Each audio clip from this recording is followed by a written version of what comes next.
refer to themselves as the tribe of Ope, and this is how they describe themselves. We are 4 siblings out of 12, and we love to sing. It started with the 3 older siblings singing for church, and now we have the rest of our siblings jumping in and out.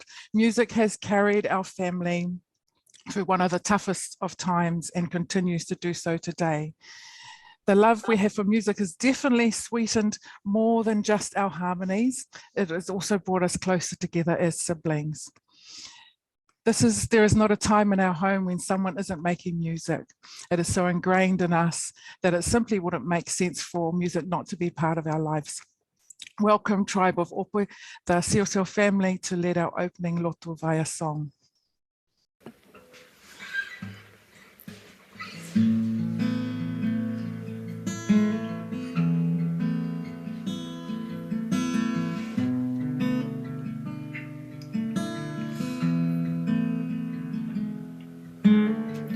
Just a little while longer, I wanna pray. Can't get you off my mind, so I came to say thank you, Lord, just for loving me. Many times I do forget every need that you have met. Oh, thank you, Lord, I know you're showing me. You were there when I am down and out. You're holding me. Your love is so amazing. Oh, it changed me. Here I am with all I had. I raise my hands to worship you. I wanna say thank you. Oh, thank you for everything, for who you are. You covered me and touched my heart. I wanna say thank you. I could have died in my sin, but you saved me. Didn't have any hope at all. You gave me peace divine and strength to carry on. I should have been the one to pay, but instead you took my place. Amazing grace, it's more than just a song. Even though I don't deserve your love for me, you looked beyond my faults and you showed me mercy. Here I am with all I had. I raise my hands to worship you. I wanna say thank you. Oh, thank you for everything, for who you are. You covered me and touched my heart. I wanna say thank you. Oh, thank you.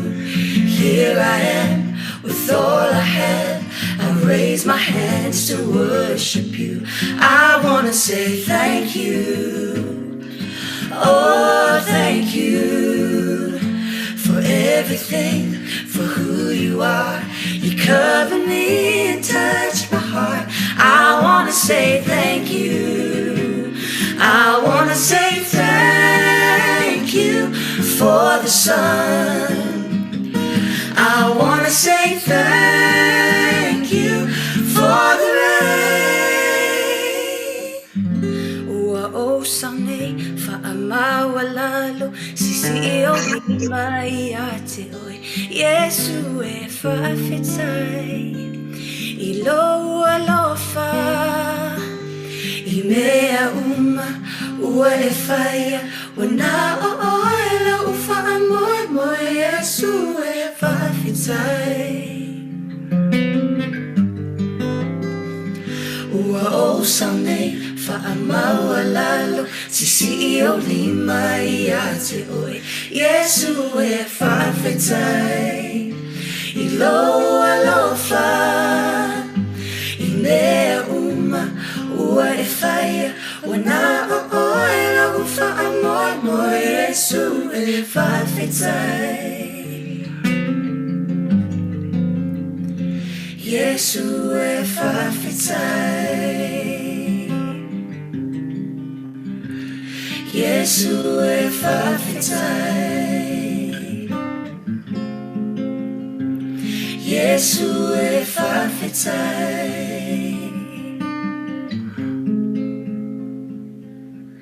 I wanna say thank you.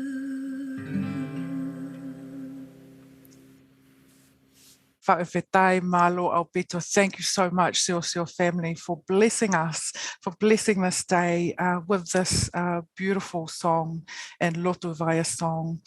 And how appropriate to start our session on World Social Work Day with that praise. Today is about celebrating Pacific social work and Moana Pacific social workers in Aotearoa, New Zealand. We originally planned this as an in-person event to take place in Auckland here in Aotearoa, New Zealand on New Zealand National Social Workers Day last year. But for COVID reasons, we're now conducting this online on World Social Work Day today. But what a great opportunity, though, to be able to welcome attendees from across Aotearoa, New Zealand and other parts of the region, and perhaps further afield as well. This event is a collaboration spearheaded by the Social Work Regional Resources Centre of Oceania. And I acknowledge my co-organisers and our sponsoring university, so Massey University in the back there, Associate Professor Yvonne Crichton-Hill, University of Canterbury, Dr. Ana Losa Velkiso Ulunia, University of Auckland, and Professor Jioji Ravulo, University of Sydney. Following our keynote speaker today, we have a number of panels on different topics. We're looking at child and family field of practice. We're looking at anti-racism and how we work in anti-racist ways in our Aotearoa New Zealand context as Pacific social workers. And then we have a session on community development and wellbeing, and then a wrap-up session with all of the facilitators and the keynotes together. So there will be breaks throughout today, so you can come and go, have your cup of tea, have something to eat, and then come in. So please use the Q&A that is available to you as attendees to write comments to and questions that you'd like to be addressed at the end of each of the sessions. Right, let me introduce you our keynote speaker for this morning. Our colleague, Professor Jioji Ravulo, is the Chair of Social Work and Policy Studies in the School of Education and Social Work at the University of Sydney. He is involved in various community-based research and co-design initiatives, including projects that support health literacies across equity groups, enhancing service delivery models for young people and their families, and promoting the inclusion and diversity in educational settings, and supporting the meaningful inclusion of Indigenous perspectives and practices. He's a busy guy. He is passionate about creating and implementing social work education and research approaches that are engaging and engaged. Jioji was born and raised in Sydney, West Sydney, guy, I believe, to an Itauke Indigenous Fijian father and Anglo-Saxon mum. And he took up his current position in 2021, which made him the first Pasifika professor in an Australian university. Welcome, Jioji. We look forward to your keynote this morning. Nissan Bulavanaka, and g'day and warm Pacific greetings. It's great to be here with you all. Thank you so much, Tracy, for that very warm welcome. And happy World Social Work Day. Yay! 2022, yay! It's great to be able to hold and share space with you this morning, and I'm very excited to be able to kick us off with our broader our broader conversation across the day. So let me share my screen, and I'm going to speak for about 20 minutes, and then we're going to do a broader Q&A as part of our shared approach, because we want to make sure that this is interactive, and as Tracy said, please feel free to use the Q&A function to raise any questions that you might have. So, what's the difference? Encouraging collaborations to enact Pacific social work across Oceania is the title of my keynote this morning. And for me, I'm really wanting to further highlight and explore how we as social workers, as colleagues and collaborators across the region in Aotearoa and also here in Australia and across our Pacific Islands may continue to explore the nuances and the possible differences that exist when it comes to understanding Pacific social work. How we as Pacific people, as Pacific Indigenous people, may also be actively involved in creating an approach in social work that is different. So I'm going to get to that as part of the conversation this morning. Before I continue on, as per our protocols here in Australia, and not just protocols, but something that means a lot to me, both personally and professionally, I'd like to acknowledge the traditional owners of the lands in which we are located. For myself, through my work at the University of Sydney, I'm on the lands of the Gadigal people of the Eora Nation, and where I'm located personally, where I live, is on the lands of the Dharawal people in southwest Sydney. And I'd like to pay my respects to elders past and present. Also to acknowledge that the lands that I'm zooming in from and across Australia are considered stolen, as sovereignty was never ceded, and to further reiterate an ongoing commitment to work collaboratively with Aboriginal and Torres Strait Islander communities. As a guest myself, as someone that is a guest here in Australia, as an ally to Aboriginal Torres Strait Islander communities, it's really, really important that we continue to see how we meaningfully incorporate Indigenous ways of knowing and doing, being and becoming. As Pacific Indigenous people ourselves, we know the importance of what that may look like, and hopefully we can continue to explore that across the role of social work. But even here in Australia, how do we continue to privilege those particular epistemologies and ontologies, those ways of knowing and doing, being and becoming? And I also want to acknowledge the tangata whenua of the lands in which you're located in Aotearoa, and even from the islands that you might be joining us this morning. So, how do you make your favourite meal? I thought I might start with this reflection question as part of our shared conversation, our shared talanoa, our kōrero this morning. So when you were making your favourite meal, so I've got sort of like a quick little picture here on the side. I've got a young 8-year-old son, and one of his favourite things that he likes me to cook for him is roast pork and mashed potato. He can't get enough of it. He's all about it. So when you're generally making your favourite meal, who are you making it for? What ingredients do you need? Why do you add more of something and less of other things? Where do you access such ingredients? And when do you know it's ready? So if you were to reflect on those particular questions around your favourite meal, I know it's 9 o'clock in the morning where you are. It's actually 7 o'clock here in the morning in Sydney. Is it time for pork and mashed potatoes? Maybe, I'm not sure. But nonetheless, if you were to think about those particular things, what would your answers be?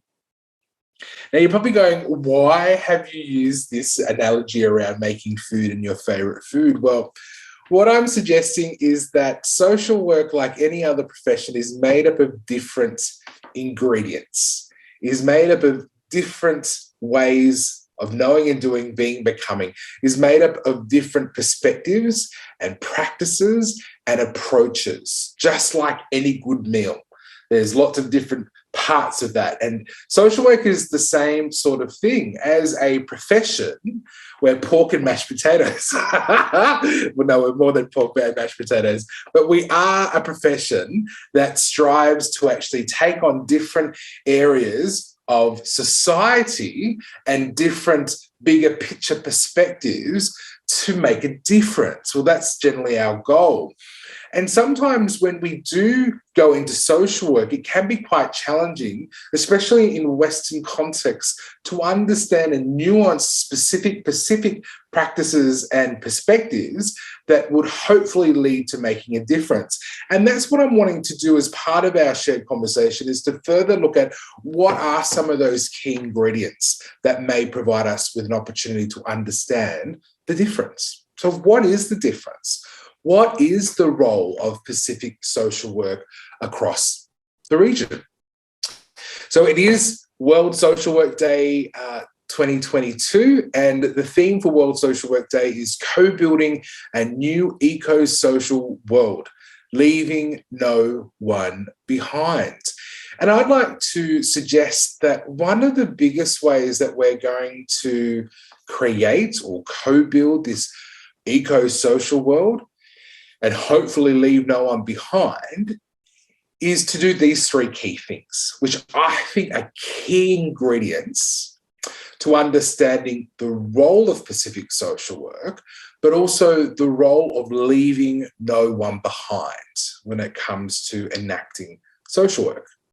So I think we need to decolonize our professional identity. We need to deconstruct our approaches, and we need to disrupt dominant discourses through diversity.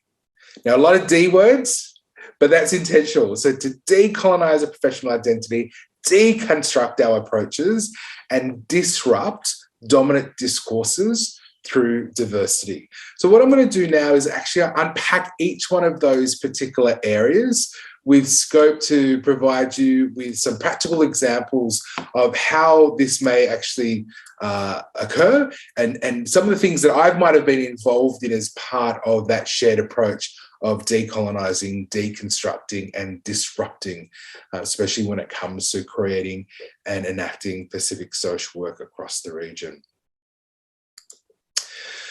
So let's start with decolonizing our professional identity. So exploration, what do we profess as social workers, especially if we are from Pacifica backgrounds and we are taking ourselves as individuals, as part of a broader collective, into our profession? How do we decolonize our professional identity?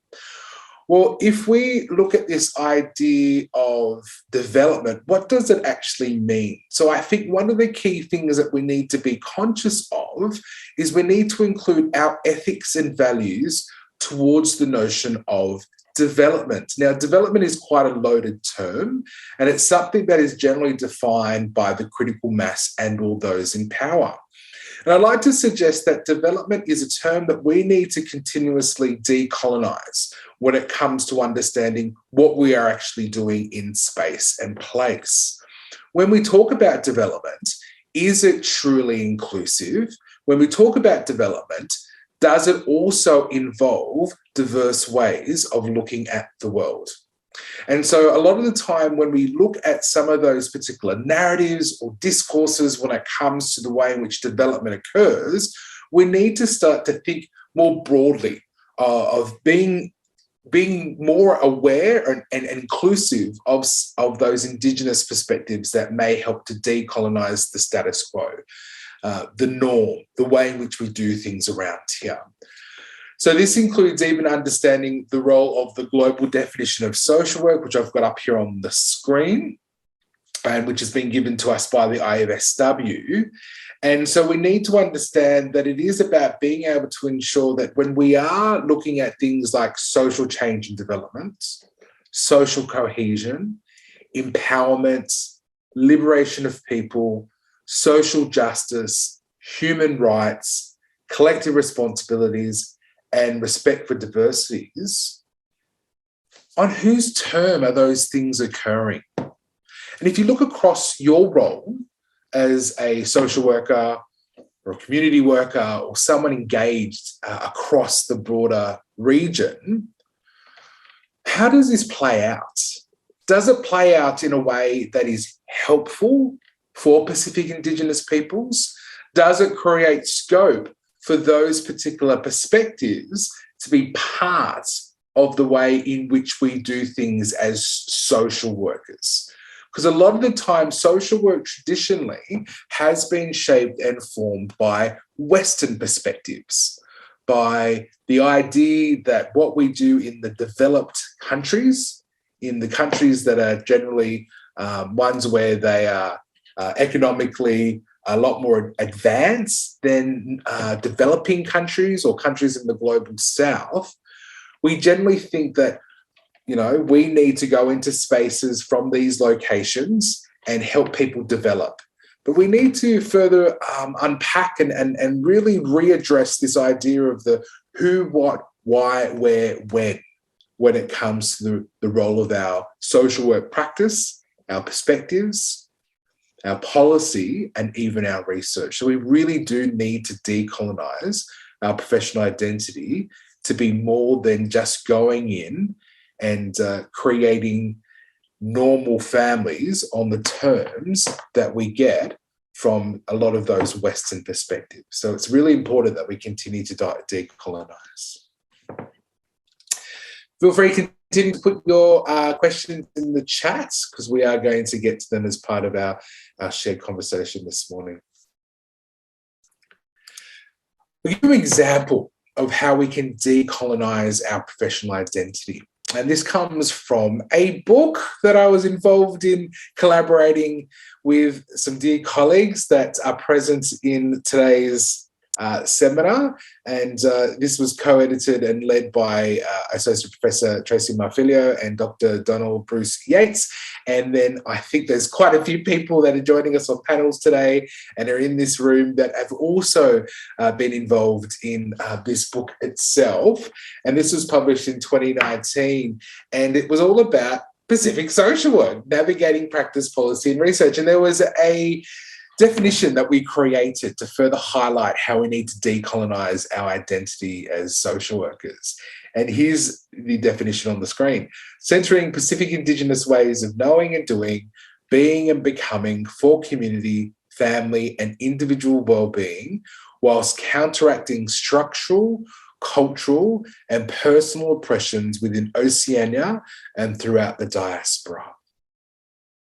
So this book, or this particular collection of works, really strives to further unpack the idea of how can we decolonize our professional identity to be more contextualized within a Pacific Indigenous way of knowing and doing, being, becoming.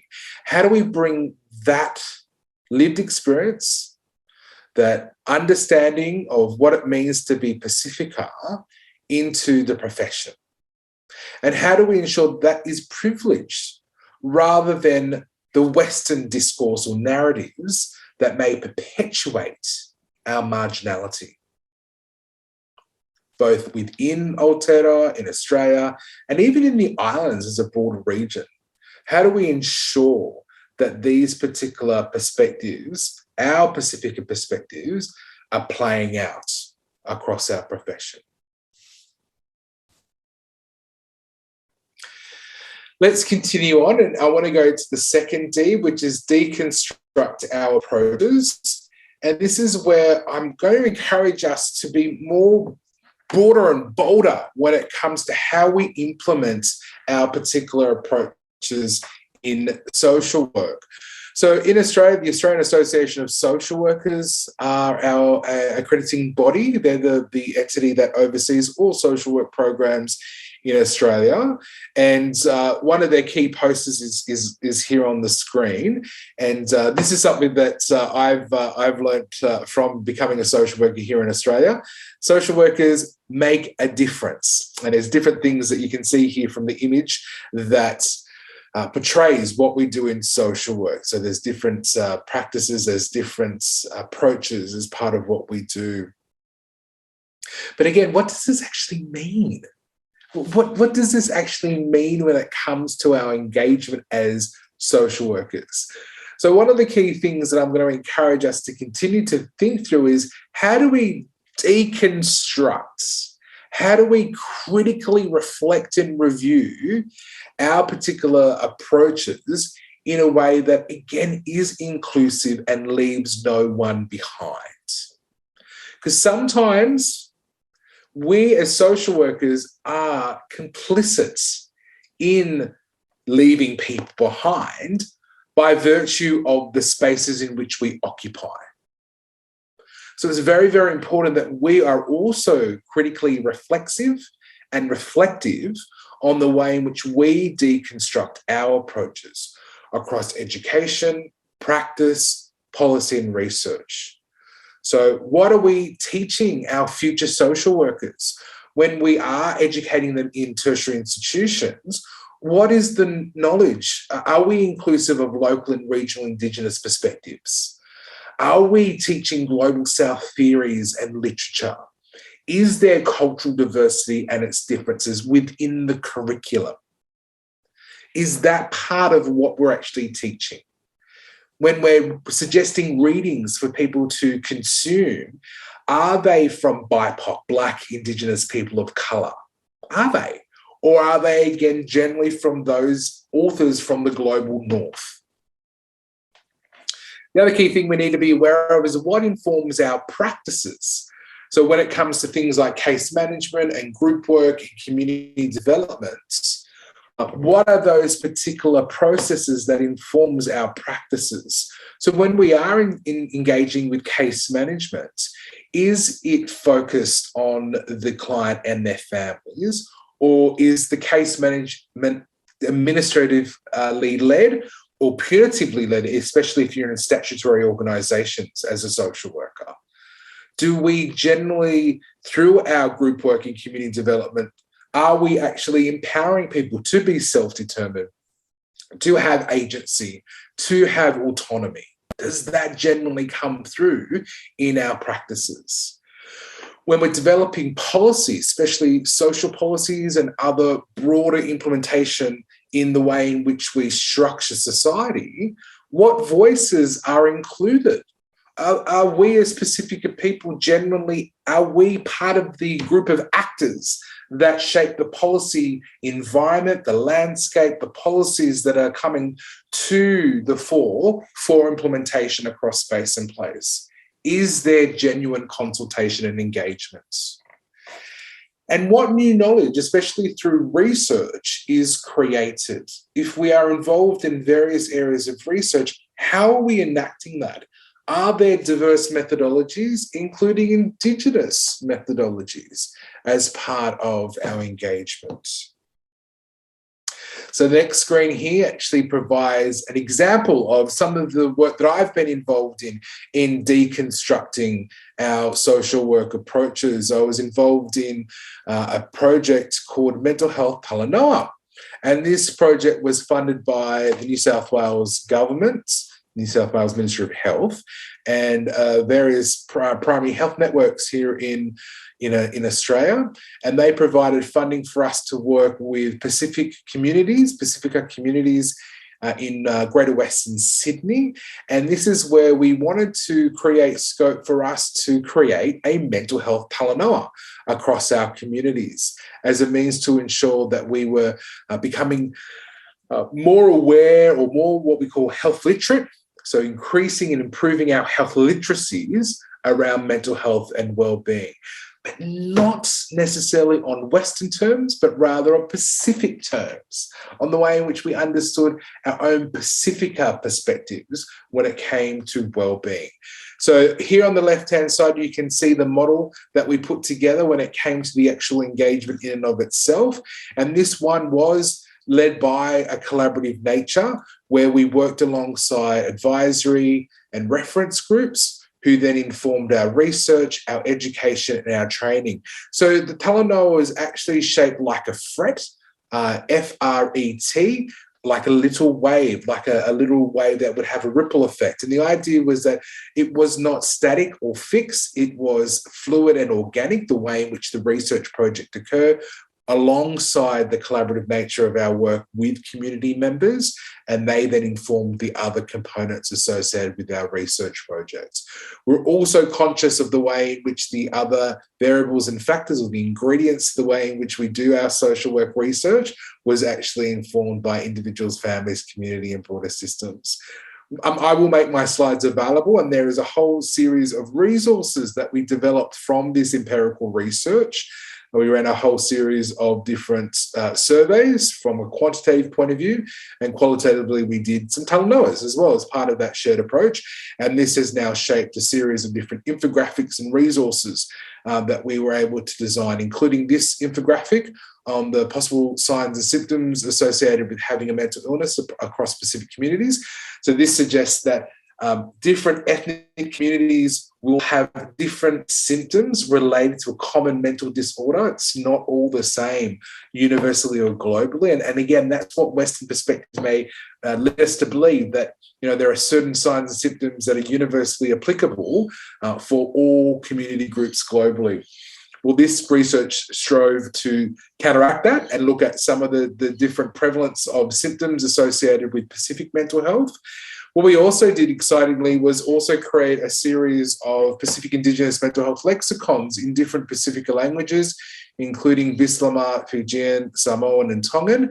And this is where we wanted to also reshape the conversation with our own communities in being able to utilize solution focus, phrasing and terms to better support their understanding of, or our understanding of, mental health terminology, because traditionally we may use terminology that may be more stigmatized and labeled to be more negative. So this research, again, was led by the community and was created to ensure that we were deconstructing and being more inclusive of Pacific Indigenous perspectives.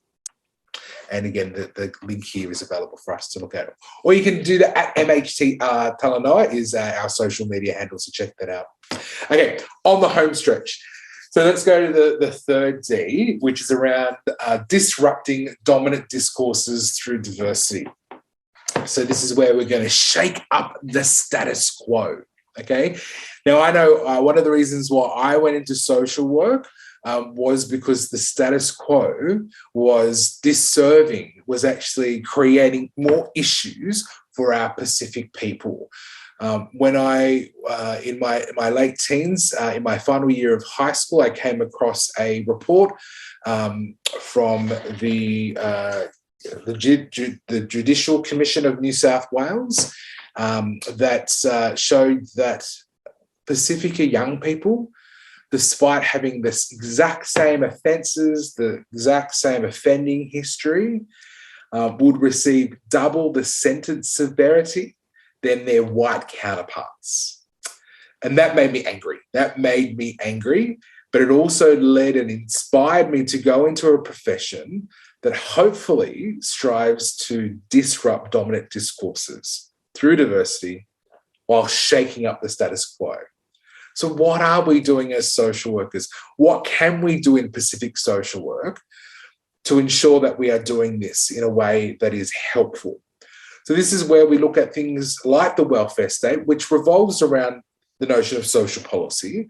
And how do we, through the welfare state, which may include the legal system, the education system, the health system, the welfare system, and the other broad accompanying social policies that make up the welfare state, how do we support those in need? How do we ensure that systems are responding? I'm a big fan of this idea that systems are created to serve the individuals within them. And a lot of the time, our systems are actually creating those systemic inequalities.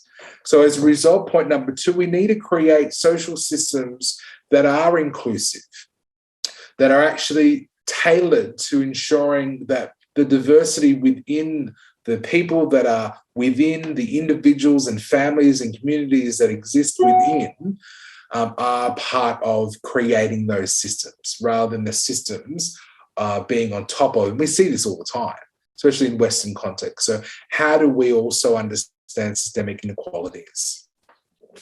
Some of those systemic inequalities are perpetuated by things like neoliberalism. So this is this idea of the marketization, the privatization, the commodification, the globalization, all these Asians that creates this scope of the way in which we may mobilize this idea of even the us and them. So the marketization, privatization, globalization, these things will continue to perpetuate a divide based on the idea that we are commodified via our labour. I encourage you to check out more things. There's some really good videos actually out there on neoliberalism. I can provide some of those links. But it's this idea that society is made up of individuals that sells their labour to ensure that we are creating economic stimulation to the betterment of the economy and the broader social functioning. But this approach actually is not genuinely inclusive and only really creates a us and them and a rich and poor divide. So as social workers, let's continue to shake up the status quo when it comes to neoliberal doctrines and perspectives. Lastly, I just want to highlight this notion of whiteness. And we see this discourse, and this is an area that I continue to work on as part of my work as an academic. So this notion of whiteness. And when I'm talking about whiteness, I'm not talking about skin color. I'm talking about power and control. I'm talking about structures and systems that are created to continue to either perpetuate or even oppress people of diversity. So whiteness is really this discourse around West is best, white is right, this unspoken status quo that anyone outside of this particular way of thinking is the other. That diversity is seen as this other thing rather than whiteness and people's own privilege being understood through this notion of whiteness. So this is something that we also need to be aware of when it comes to social work. So here's some examples very quickly as I wrap up around how we can continue to shake up the status quo. I've been involved previously in contributing to a book on disrupting whiteness in social work. Tracy's also been involved in contributing a chapter to this book. There's a link there that I'd encourage you to check out. And in this particular approach, again, we're trying to really disrupt what we do in our profession. The other key thing I'm actually currently working on is a new handbook of critical whiteness, where we're deconstructing dominant discourses across disciplines. You can see I've got a thing for D words, right? So this is something that we're working on at the moment. If you're interested in actually contributing to this handbook, I know that it says here that we need abstracts by the 30th of September, but we're still keen to get people's contribution more broadly, especially if you are from a Pacifica background and beyond and working across those spaces. Would really welcome a conversation in regards to contributing to this handbook that further highlights the need to ensure that we are shaking up and disrupting the status quo in our profession.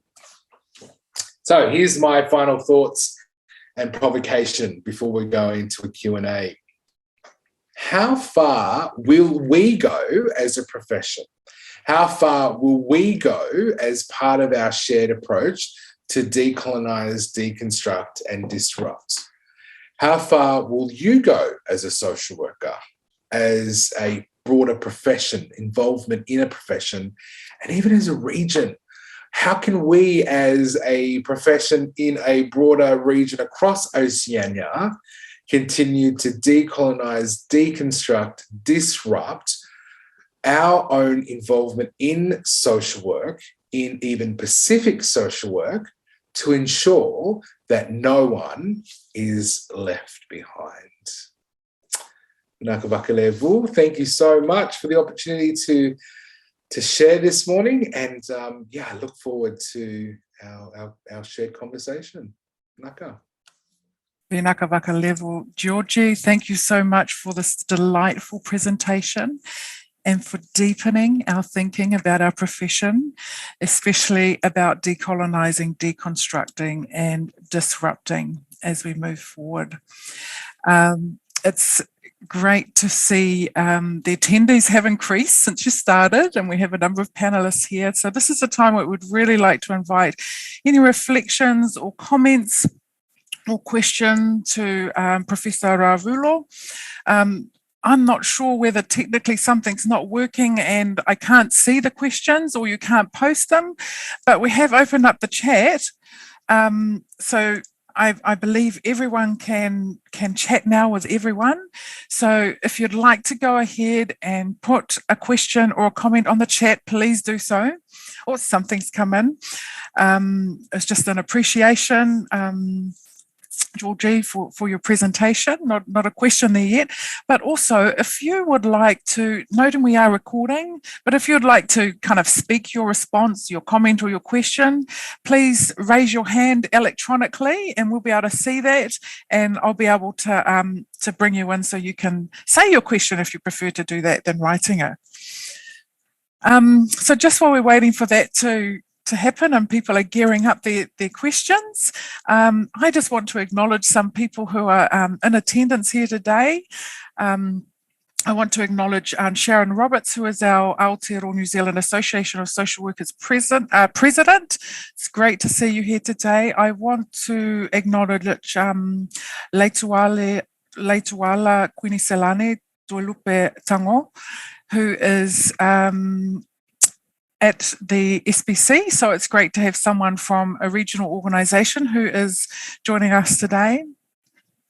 And look, I also want to acknowledge Matilda Hohenberger. So way back in the early 2000s when we started,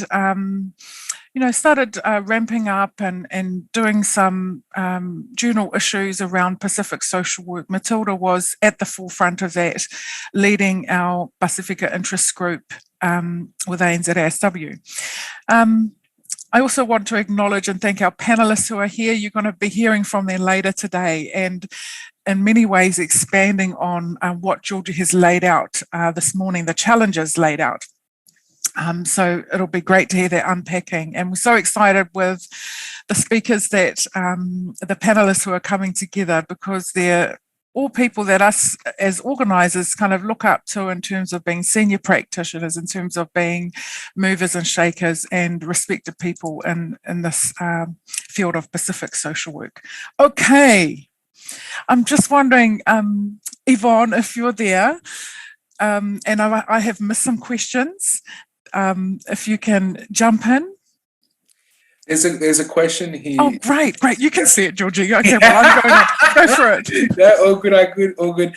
So there's this question around whiteness. So the term whiteness can be confronting, especially for non-Indigenous, non-Pacific people. How have you responded? So generally how I've responded is to say straight away that when we talk about whiteness, it's exploring power, it's exploring control, it's exploring social systems and structures. Yes, white people are part of that, but it's not about laying blame on one over the other, but rather looking and exploring, critically exploring the status quo, the norm, understanding how the norm became the norm. And a lot of the time, we will see collectively that it is about this broader perspective when it comes to, why do we privilege one perspective? And I mean, we can talk this as white privilege, even the idea of when people are not aware of their privilege. But one of the key questions I ask everyone to consider and reflect on is what knowledge do we privilege? When we look at television shows or media reporting or people that are in power, in parliaments, in governance structures, are they from diverse backgrounds? Do they represent diversity more broadly, or the makeup of the community in which they are serving? And generally, if the answers are no, they don't reflect that, then why not? So a lot of the stuff around whiteness is around being able to ensure that diversity is part of the conversation in a meaningful, tangible way, not a tokenistic way that strives to sort of go, okay, we've recognized the person of color as part of our panel, or the Pacific person they've been consulted with, let's now go ahead. It's like, no, how did you actually meaningfully include their lived experience, their perspectives, how they see the world in what we're doing moving forward? So that's how I generally try and unpack the notion of whiteness.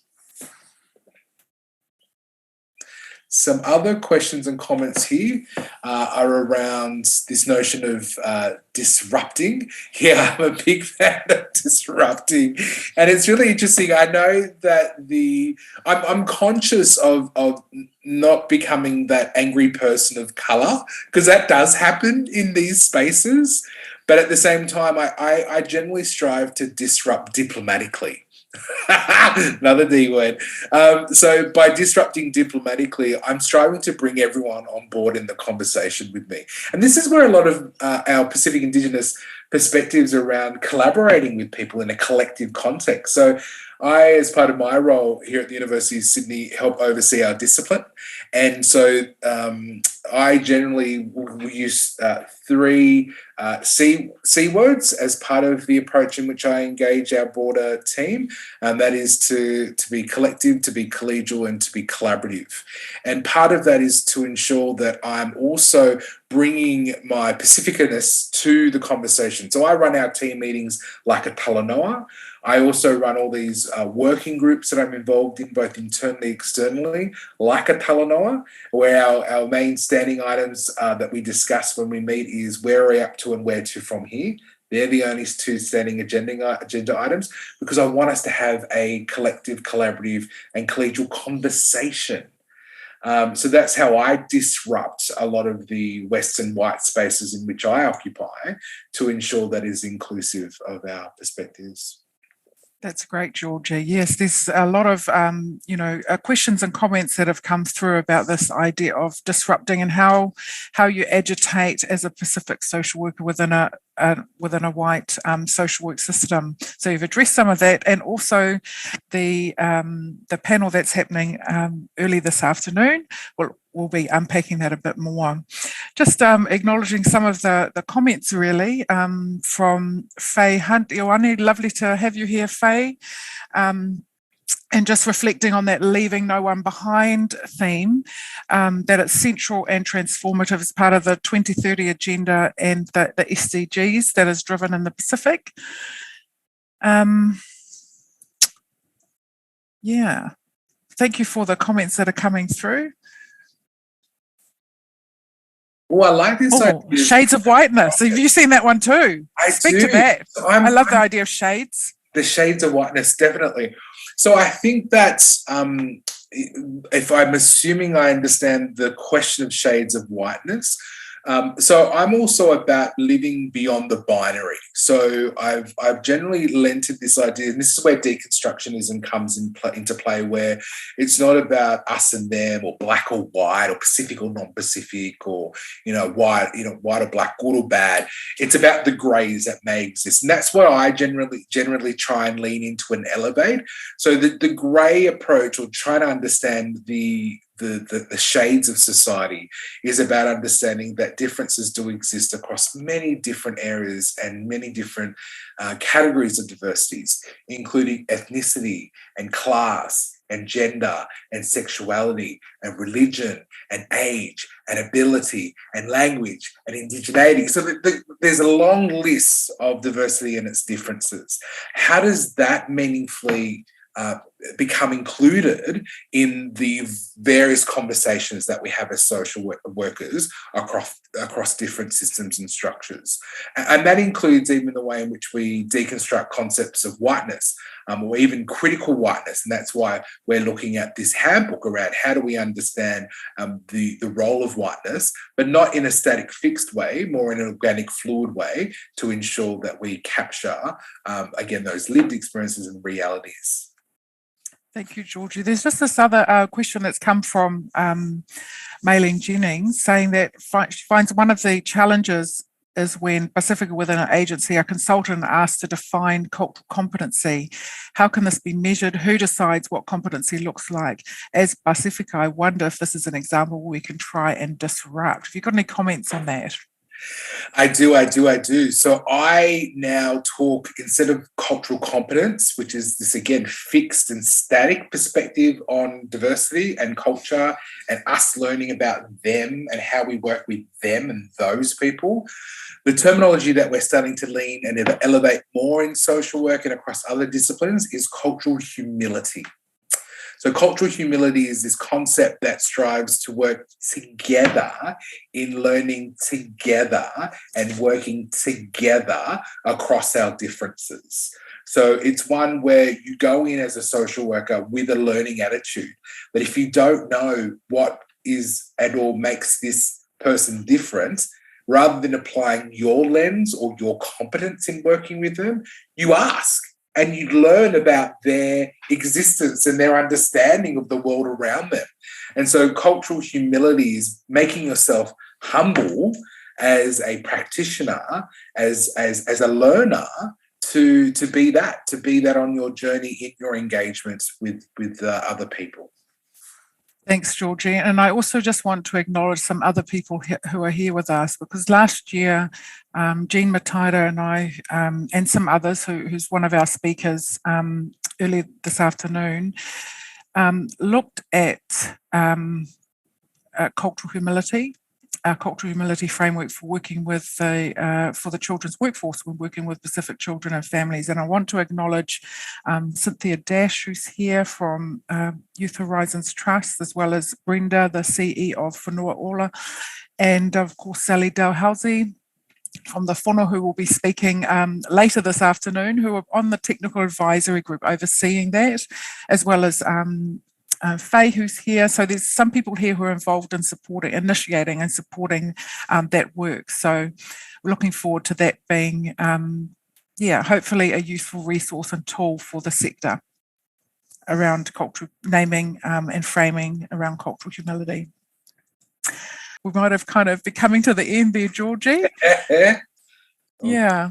Any other final comments before we wrap up this session? I think it's really important that we continue to see this, as I keep on saying, as a journey, as something that is an ongoing one. One of the great things I think about our profession as social workers is that we embed critically reflective and reflexive practices in our own professional journey. And so we will stuff up. We will stuff up as social workers, and that's okay. We need to learn from those particular areas of our journey, and we need to see that as part of our shared approach. And even sharing where we've stuffed up can really be a great learning for other people around us. So I think it's really important that we are even, we're kind to ourselves, but we're also aware of how we can continue to, be in these spaces to, decolonize, to deconstruct, to disrupt. Thank you, Georgie. That's really encouraging to be able to learn from the experiences, even when things don't work out well, but also for the agencies, the organisations that practitioners are a part of, to also be learning organisations to support that development will help us to do this decolonise, deconstruct and disrupt. Yeah, totally. And there was just one quick question that was just sent to me, sorry, Trace, that actually talks specifically to that, especially if you're in your statutory agencies where you are governed by, legislation and key policies. One of the key things that I'd encourage practitioners to do is, and I've shared this recently with some other people, is to continue to turn up in those spaces as specific people and work diplomatically to disrupt those particular spaces. One of the things I found, especially with statutory agencies here in Australia, is when agencies start to realise that what they're doing is actually not helpful when it comes to their approaches, especially in areas of child protection and youth justice, they will seek for voices that can help for them to understand those particular needs and areas that they should actually try and recreate and understand better as part of their approach. So continue to turn up. I know it can be exhausting at times to feel like what you are representing is not generally heard or understood, but continue to be part of that shared conversation and don't shy away from bringing yourself to those conversations, but that also requires you to be supported by fellow Pacific colleagues and others that can assist you. And that's one of the reasons why we've created these sort of initiatives as well. And Tracy's been a wonderful leader for us in being able to ensure that we can continue to look at Pacific social work as a broader movement to ensure that when we are turning up, we are also part of a broader network and that we've got that support along the way. That is awesome. On behalf of all of us here, Professor Ravulo, thank you so much for your keynote and extending the Talanoa in this space, in this movement of moana, of Pacific social work. That concludes our first session for the day. We invite you to come back at 11 o'clock to tune in for our first panel Talanoa, which will be specifically around children, working with Pacific children and families. And we have a really awesome team of wahine to on the panel that we'll be delighted to engage and talk with. But thank you very much. Look, what we're going to do is we're just going to keep this this room open. So if you want to just kind of chat with people, there'll be no presentation, but if you just want to informal networking with people, this will be open for the next half hour. Then we're going to close it off, and then you'll need to relog in again for the next session. But that opportunity is just there to you, so you can say hi to other people who are here and do some online networking. So thank you very much. Enjoy your cup of coffee, your cup of tea and your scone or your cupcake, wherever you are, and we'll see you back hopefully at 11 o'clock. Otherwise, just stay in and have a good chat. Thank you.